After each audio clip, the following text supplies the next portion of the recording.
My name is Lucia Feldmann, and I am a clinician scientist from the Charité University Medicine Berlin in Germany.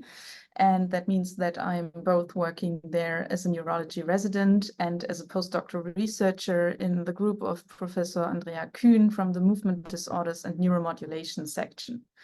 And in my research to date, I have focused on movement disorders and their electrophysiological biomarkers as recorded in deep brain stimulation patients. So in my project, in this Dystonia Medical Research Foundation grant, which I'm very, very grateful for, will be on naturalistic neurophysiology in dystonia.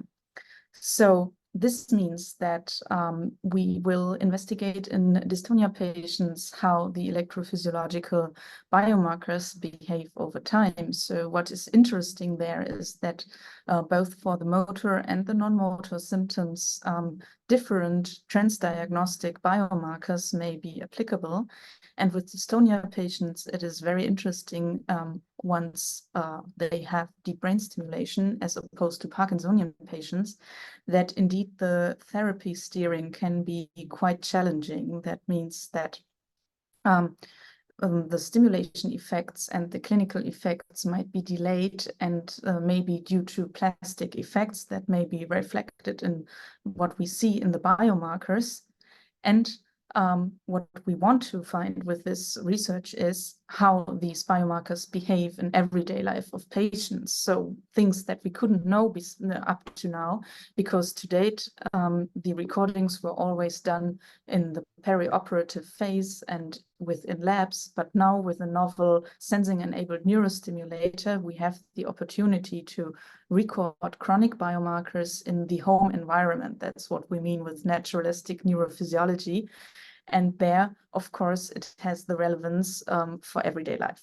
So what we will are planning to do is to have these chronic biomarker recordings for a year, and then also have high intensity monitoring phases during that time, where we will have sensors and questionnaires to capture the clinical side of things, both the motor and the non-motor side, to understand how therapy effects build up, how changes in therapy are reflected in biomarkers, what other biomarkers might be important for symptoms beyond motor symptoms, if across different dystonia types there are different, for example, reactions towards stimulation changes, and also there exist stimulation associated side effects such as bradykinesia building up. And we want to see how this side of therapy is also changing. So within a data set, we will be able to answer a lot of questions. I'm very excited to find out more about this very rare and very variable disease, and to hopefully be, with my research, be able to contribute to an improvement of therapy optimization for those patients. And this funding by the Dystonia Medical Research Foundation is very meaningful for me. It's my first personal research grant, and I am very excited to receive the support and the trust in this project, and to be able to implement this project with that.